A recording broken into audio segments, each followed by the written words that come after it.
Hey guys, welcome back. It is your favorite Gimp with a Limp, and I'm here with another 5-minute review, which gives you just the highlights and lets you know whether a game's worth buying, getting it on sale, or if you should pass.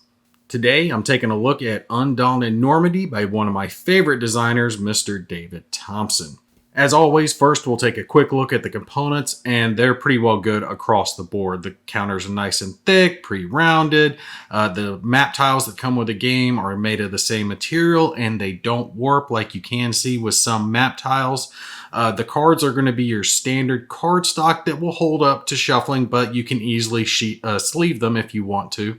A couple of the standouts for me when it came to the components were the box tray that comes with the game.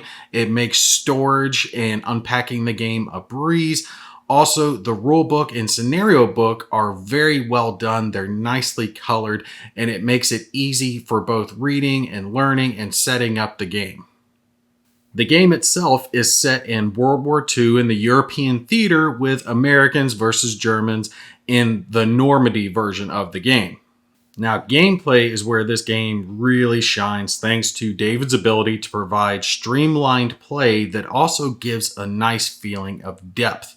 This game is a little bit of a mixture of multiple genre types like tactical, area control, and even deck building.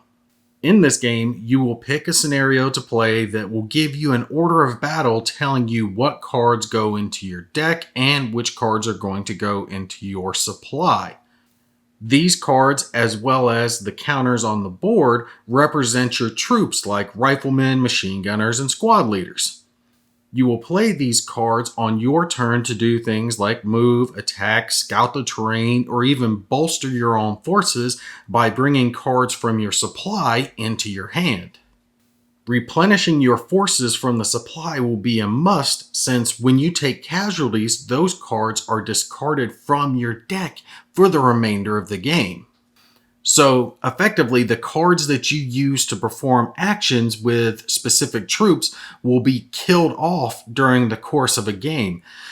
This is an ingenious way to represent the casualties in-game, simulating how your forces have been reduced by having less cards to take those actions with. Also, the game does a great job of simulating Fog of War because it has Fog of War cards that you must take recon actions with to discard them from your deck so they're not just choking up your hand and giving you worthless cards that you can't do anything with. I've got to say, Undaunted Normandy is definitely on the buy list, especially since the sequels are looking at solitaire variants, which there already are fan-made variants for the game.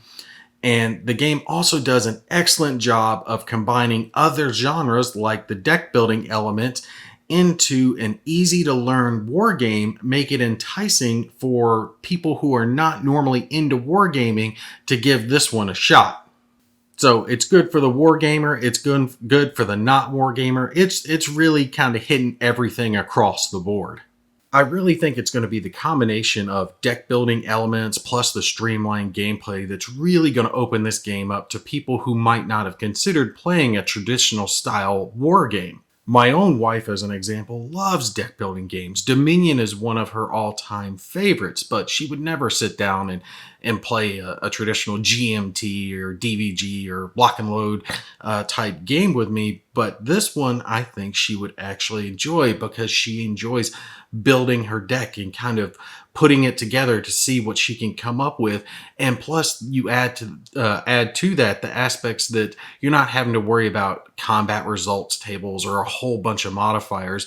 In this, you're simply counting the number of tiles away someone is, any defense modifier that's on the tile, and then adding to that their own defensive number. It's a really easy system for someone to get into. I think that just works out very well for this game, but it doesn't dummy it down to the point that it doesn't have that depth of play that a traditional wargamer is going to enjoy.